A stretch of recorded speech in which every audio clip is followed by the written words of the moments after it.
وَلَقَدْ يَسَّرْنَا الْقُرْآنَ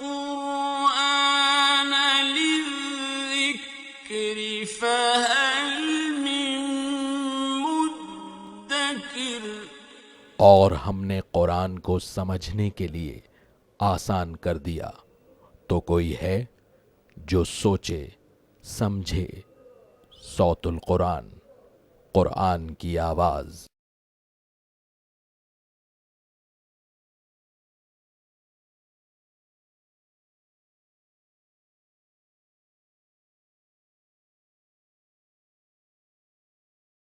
نحمده ونصلي على رسوله الكريم اما بعد فاعوذ بالله من الشيطان الرجيم بسم الله الرحمن الرحيم آمنوا بالله ورسوله وانفقوا مما جعلكم مستخلفين فيه فالذين آمنوا منكم وانفقوا لهم اجر كبير صدق اللہ العظیم۔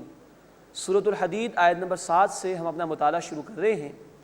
اب اس مقام پر اللہ تعالیٰ نے 5 آیات میں اہل ایمان سے 2 تقاضے کیے ہیں، ایمان اور انفاق کے تقاضے، اور بہت خوبصورت مقام قرآن حکیم کا کہ آیت نمبر 7 میں 2 تقاضوں کا ذکر ہے، ایمان اور انفاق کا۔ پھر آیت نمبر 8 اور 9 میں پہلے تقاضے ایمان کے حوالے سے گفتگو، پھر آیت نمبر 10 اور 11 میں دوسرے تقاضے انفاق کے حوالے سے گفتگو آئی ہے۔ تو بڑا حسین مقام قرآن حکیم کا ترتیب کے اعتبار سے۔ آمنوا باللہ ورسولہ، ایمان لاؤ اللہ پر اور اس کے رسول صلی اللہ علیہ وسلم پر۔ وَأَنفِقُوا مِمَّا جَعَلَكُمْ مُسْتَخْلَفِينَ فِيهِ، اور خرچ کرو اس میں سے جس میں ہم نے تمہیں اختیار عطا کیا ہے۔ فَالَّذِينَ آمَنُوا مِنْكُمْ، پس تم میں سے جو لوگ ایمان لائے، وَأَنفَقُوا، اور جنہوں نے انفاق کیا یعنی خرچ کیا، لَهُمْ أَجْرٌ كَبِيرٌ، ان کے لیے بڑا اجر ہے۔ اس آیت مبارکہ میں اللہ تعالیٰ نے اہل ایمان سے 2 مطالبات کیے، ایمان لاؤ اور انفاق کرو۔ اب ایمان والوں سے ایمان کا مطالبہ ہے۔ سورۃ النساء آیت 136 میں ہم پڑھ چکے کہ خالی زبان سے قبول کر لینا کافی نہیں، دل کی گہرائیوں سے ایمان لاؤ۔ یہی تفصیل آ چکی ہے سورہ الحجرات آیت نمبر 15 میں بھی، ثم لم يرتابوا، ایمان وہ کہ جس پہ دل ٹھک جائے انسان کا اور انسان کسی شک اور شبہ میں مبتلا نہ ہو۔ تو یہ امت مسلمہ سے خطاب ہو رہا ہے اللہ کے اس صورت مبارکہ میں۔ حقیقی ایمان قبول کرو، دل کی گہرائیوں والا ایمان جس کے نتیجے میں عمل میں تبدیلی پیدا ہوتی ہے، اور اس عمل کو، تمام تر اعمال کو ایک لفظ نے کہا، وَأَنفِقُوا مِمَّا جَعَلَكُمْ مُسْتَخْلَفِينَ فِيهِ، خرچ کرو اس میں سے جس میں ہم نے تمہیں اختیار عطا کیا ہے، چاہے وہ مال ہو، چاہے وہ جان ہو، چاہے وہ وقت ہو، چاہے وہ صلاحیت ہو، اس کو لگاؤ اللہ کے دین کی ذمہ داریوں کے لیے۔ یہ ہیں مطالبات اس سورہ مبارکہ میں۔ امت مسلمہ سے خطاب ہو رہا ہے، امت مسلمہ کی حیثیت میں، جسے اس لیے اللہ نے پیدا کیا کہ وہ نیکی کی دعوت کو عام کرے اور بدی سے روکنے کی کوشش کرے۔ سورہ آل عمران آیت نمبر 110 میں تفصیل آ چکی، جسے اللہ نے یہ ٹاسک ادا کیا کہ وہ دین کو قائم کرے۔ سورہ الشورى آیت نمبر 13 میں تفصیل آ چکی۔ تو اب انفاق ہے پوری زندگی میں اپنی جان کا، اپنے مال کا، اپنی صلاحیت کا، اپنے اوقات کا اللہ کے دین کے خاطر۔ یہ 2 تقاضے ہیں جو اس مقام پر اللہ تعالیٰ نے امت سے کیے، اللہ ہمیں ان پر عمل کرنے کی توفیق عطا فرمائے۔ فَالَّذِينَ آمَنُوا مِنْكُمْ، پس تم میں سے جو لوگ ایمان لائے، وَأَنفَقُوا، اور جنہوں نے انفاق کیا، لَهُمْ أَجْرٌ كَبِيرٌ، ان کے لیے بڑا اجر ہے۔ اب 2 آیات میں ایمان کے حوالے سے گفتگو، اس میں بھی ترتیب یہ کہ پہلے ذرا ڈانٹنے کا انداز جو کہ ان صورتوں میں آیا ہے، اور پھر ترغیب کا، موٹیویشن کا انداز اللہ تعالیٰ نے اختیار کیا۔ وَمَا لَكُمْ لَا تُؤْمِنُونَ بِاللَّهِ، اور تمہیں کیا ہوا ہے، تم ایمان نہیں لاتے اللہ پر۔ اب یہ جھنجھوڑا جا رہا ہے، خالی دعوے نہ کرو ایمان کے، دل کی گہرائیوں سے ایمان لاؤ۔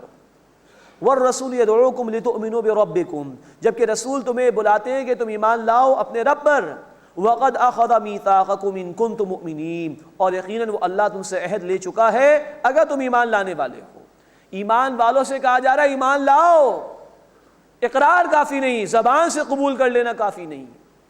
بدقسمتی سے آج امت مسلمہ کی عظیم اکثریت کا عالم یہ ہے کہ وی آر بورن مسلمس، ہم مسلمان ہیں اس لیے کہ ہم مسلمان کے گھر میں پیدا ہو گئے۔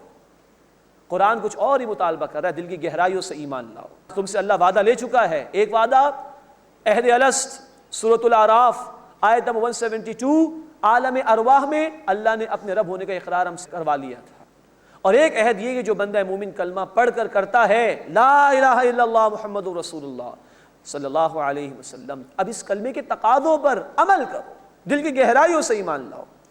اب یہ جھنجھوڑنے کا انداز تھا، اس کے بعد اب موٹیویشن دی جا رہی ہے، ترغیب دی جا رہی ہے، آؤ ہم تمہیں بتائیں ایمان کہاں سے ملے گا۔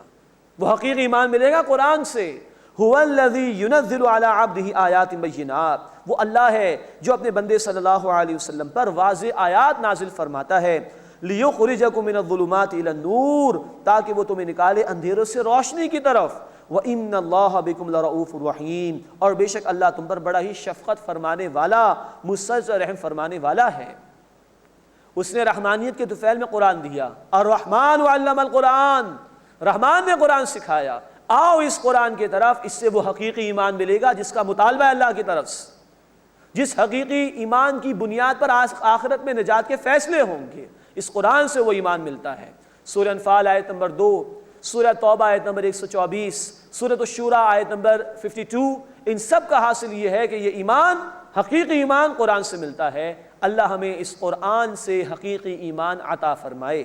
اب اس کے بعد 2 آیات میں انفاق کے حوالے سے گفتگو، پہلے ڈانٹ ڈپٹ کا انداز، جھنجھوڑنے کا انداز، پھر ترغیب دی گئی ہے۔ وَمَا لَكُمْ، اور تمہیں کیا ہو گیا ہے، أَلَّا تُنْفِقُوا فِي سَبِيلِ اللَّهِ، کہ تم اللہ کے راستے میں خرچ نہیں کرتے۔ وَلِلَّهِ مِيرَاثُ السَّمَاوَاتِ وَالْأَرْضِ، اور آسمانوں اور زمین کی میراث اللہ کے لیے۔ جو کچھ تمہیں دیا گیا تم اس کے مالک تو ہو نہیں، کل کچھ لوگ مر گئے تھے، آج تمہارے پاس آ گیا، آج تم مر جاؤ گے کل کسی اور کے پاس ہوگا، بالآخر اللہ ہی کا ہے، تو کیوں اللہ کے راستے میں خرچ نہیں کرتے؟ اپنے مال کو بھی، پھر اپنی جان کو بھی، اپنی صلاحیتوں کو بھی، اپنے اوقات کو بھی دنیا کی عارضی زندگی کمانے کے لیے لگا رہے ہو، کچھ ساتھ نہیں جائے گا، لگاؤ اس دین کی خاطر، یہ چیز وہ ہے جو تمہیں کام آئے گی۔ اس کے بعد بڑا خوبصورت مقام ہے قرآن حکیم کا، موٹیویٹ کر رہے اللہ تعالیٰ، ہر دور کے اہل ایمان کے لیے موقع ہے کہ وہ آگے بڑھیں اور بہترین درجات حاصل کرنے کی کوشش کریں۔ لا یستوی منکم من انفق من قبل الفتح وقاتل، برابر نہیں تم میں سے وہ جس نے خرچ کیا فتح سے پہلے اور قتال کیا۔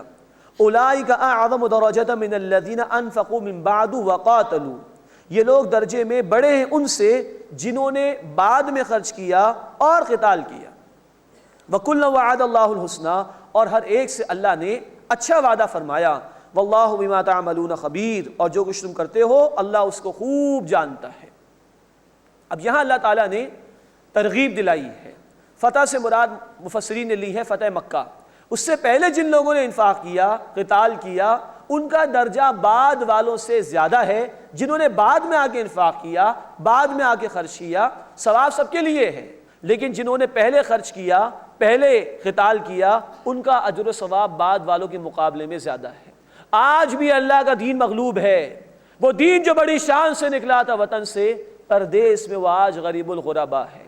آج دین کا نام لینے والوں پر زندگی تنگ کی جا رہی ہے، آج دین کا نام لینے کے لیے لوگوں کے پاس وقت نہیں ہے، دنیا میں خوب سے خوب تر کی تلاش، اور اللہ کی کتاب وہ مساجد کے اندر ہے، کبھی ہاں کسی نے کھول لی، دین کی بات الا ماشاءاللہ کوئی کرنے کو تیار ہو۔ آج دین مغلوب ہے، جیسے فتح مکہ سے پہلے بھی مغلوب تھا۔ آج موقع ہے ہمارے پاس، ہم آگے بڑھیں، اللہ کے دین کے لیے محنت کریں، جد و جہد کریں، تو یقیناً جب دین غالب ہو جائے گا اور اس کے بعد جو آ کے قتال کریں گے، محنت کریں گے، ان سے ہمارا رتبہ انشاءاللہ زیادہ ہوگا۔ اللہ ہمیں اس کی توفیق عطا فرمائے۔ وَكُلًّا وَعَدَ اللَّهُ الْحُسْنَى، اور ہر ایک سے اللہ نے عمدہ وعدہ فرمایا۔ وَاللَّهُ بِمَا تَعْمَلُونَ خَبِيرٌ، اور جو کچھ تم کرتے ہو اللہ اس سے خوب واقف ہے۔ اس کے بعد اگلی آیت میں ایک اور ترغیب کا انداز ہے، موٹیویشن ہے اللہ کی طرف سے، اور دوسرا رکوع بھی شروع ہو رہا ہے جس میں ہم دیکھیں گے کہ جو ان تقاضوں پر عمل کرتے ہیں ان کا بھی بیان ہے، اور جو انکار کرتے ہیں یعنی منافق جو دین کے لیے محنت نہیں کرتے، دین کے تقاضوں پر عمل نہیں کرتے، ان کے انجام کو بھی اللہ تعالیٰ نے بیان فرمایا۔ من ذا الذی یقرض اللہ قرضا حسنا، کون ہے جو اللہ کو قرض دے قرض حسن، عمدہ قرض، فیضاعفہ لہ، تو اللہ اسے اس کے لیے بڑھا دے، ولہ اجر کریم، اور اس کے لیے بڑا عمدہ اجر ہے۔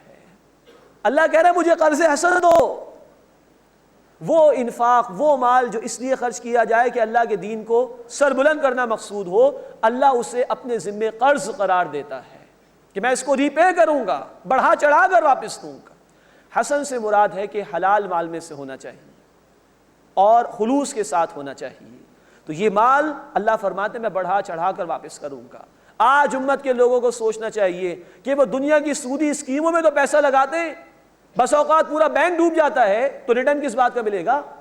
اور اللہ جو گارنٹی دے رہا ہے اس میں کوئی شک نہیں، کوئی کمی نہیں، کوئی ڈاؤٹ نہیں۔ کتنا ہمیں دنیا کے اندر انویسٹمنٹ کے فلرش ہونے کا یقین اور ہم محنت کر رہے ہوتے ہیں، اور کتنا اللہ کے ان وعدوں کا ہمیں یقین ہے اور ہم اس کے لیے کتنی محنت کر رہے ہوتے ہیں۔ اللہ ہمیں سیلف اسیسمنٹ کرنے کی، اپنا جائزہ لینے کی توفیق عطا فرمائے۔ فَيُضَاعِفَهُ لَهُ وَلَهُ أَجْرٌ كَرِيمٌ، تو اللہ اسے اس کے لیے بڑھا دے اور اس کے لیے بڑا عمدہ اجر ہے۔ اس کے بعد اہل ایمان کا ذکر ہے، وہ کہ جنہوں نے دنیا میں مقصد زندگی کو سمجھا، دین پر واقعتاً انہوں نے عمل کیا، دل کی گہرائیوں سے جو ایمان لے کر آئے، انفاق جنہوں نے کیا، پوری زندگی اللہ کے دین کے لیے لگا دی، ان کا اللہ بیان فرما رہے ہیں۔ یوم تری المؤمنین والمؤمنات، جس دن تم دیکھو گے مومن مردوں اور مومن عورتوں کو، یسعی نورہم بین ایدیہم وبایمانہم، ان کا نور ان کے سامنے اور ان کے دائیں ہاتھ پر دوڑتا ہوگا۔ دنیا میں ایمان حاصل کیا تھا تو وہاں ایمان کی روشنی بھی ہوگی، دنیا میں انفاق کیا تھا، نیک اعمال کیے تھے تو اعمال کا نور بھی ہوگا، اور اس تاریکی میں جو پل صراط کے موقع پر ہوگی، اس روشنی کے ذریعے سے اہل ایمان گزر جائیں گے۔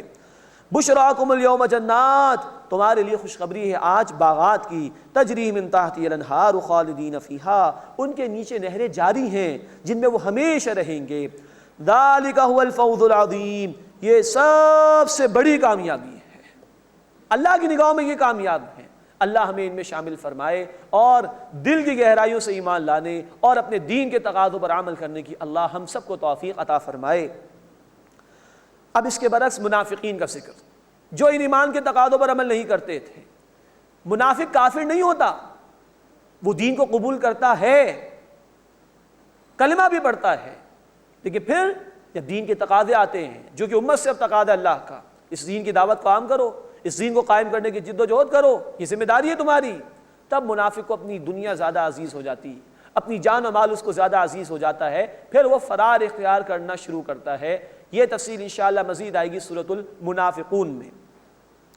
یوم یقول المنافقون والمنافقات للذین آمنوا، جس دن منافق مرد اور منافق عورتیں کہیں گے ان لوگوں سے جو ایمان لائے، انظرونا، کچھ ہماری طرف بھی نگاہ کرو، کچھ انتظار کرو، نقتبس من نورکم، ہم تمہارے نور میں سے کچھ حاصل کر لیں، آج تو کوئی نور ہے ہی نہیں، کوئی روشنی ہے ہی نہیں، تاریکی ہی تاریکی ہے، ذرا اپنے نور میں سے ہمیں کچھ دے دو۔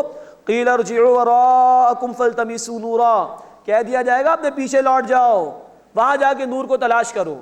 دنیا میں نور تلاش کرنے کا موقع تھا، دنیا میں ایمان لاتے، دین کے تقاضوں پر عمل کرتے، انفاق کرتے، دین کو تھامتے، تو آج تمہیں یہ ذلت نہ اٹھانی پڑتی۔ آج کوئی نور کمانے کا موقع نہیں، دنیا میں کمانا چاہیے تھا۔ فَضُرِبَ بَيْنَهُمْ بِسُورٍ لَهُ بَابٌ، پھر ان کے درمیان ایک دیوار کھڑی کر دی جائے گی۔ اس کی طرف اشارہ ہوا تھا سورۃ الاعراف آیت نمبر 46 میں، اصحاب اعراف کا ذکر آیا تھا، وہاں حجاب کے الفاظ تھے، یہاں قرآن نے اسے ایک دیوار کہا ہے جو جنت اور جہنم کے درمیان کھڑی کر دی جائے گی۔ فَضُرِبَ بَيْنَهُمْ بِسُورٍ لَهُ بَابٌ، پھر ان کے درمیان ایک دیوار کھڑی کر دی جائے گی، اس کے لیے ایک دروازہ ہوگا، بَاطِنُهُ فِيهِ الرَّحْمَةُ، اس کے اندر رحمت ہوگی، وَظَاهِرُهُ مِنْ قِبَلِهِ الْعَذَابُ، اور اس کے باہر کی طرف عذاب ہوگا۔ ایک طرف جنت، دوسری طرف جہنم، درمیان میں دیوار کھڑی کر دی جائے گی، اس کا ایک دروازہ ہوگا۔ مفسرین کی ایک رائے یہ کہ دروازہ تو اس لیے ہوتا ہے کہ وہاں سے کسی کو گزارا جائے، تو وہ مسلمان جو جہنم میں ڈالے جائیں گے اپنی برائیوں کی وجہ سے، اپنی نافرمانیوں کی وجہ سے، جب وہ اپنی سزائیں بھگت لیں گے، اس کے بعد ان کو اس دروازے سے جنت میں داخل کیا جائے گا۔ لیکن یہ ہے بڑی سخت سزا احادیث میں کہ کوئلے ہو جائیں گے بالکل، پھر نکالا جائے گا۔ تو ہمیں تو محنت یہ کرنی ہے، اللہ پہلے مرحلے میں ہی عافیت کا معاملہ فرمائے اور ہمیں معاف فرما کے جنت میں داخل فرما دے۔ ینادونہم الم نکن معکم، وہ مسلمانوں کو پکاریں گے کیا ہم تمہارے ساتھ نہیں تھے، تمہارے معاشرے میں رہتے تھے؟ قالوا بلا، مسلمان کہیں گے ہاں ہاں تم ہمارے ساتھ ہی تھے۔ ولکنکم فتنتم انفسکم، بلکہ تم نے اپنے آپ کو فتنے میں ڈالا۔ مال اور اولاد کو اللہ تعالیٰ نے آزمائش قرار دیا ہے، سورہ تغابن آیت نمبر 15، تم ان کی محبتوں میں دیوانے ہو گئے، خود آزمائش کے شکار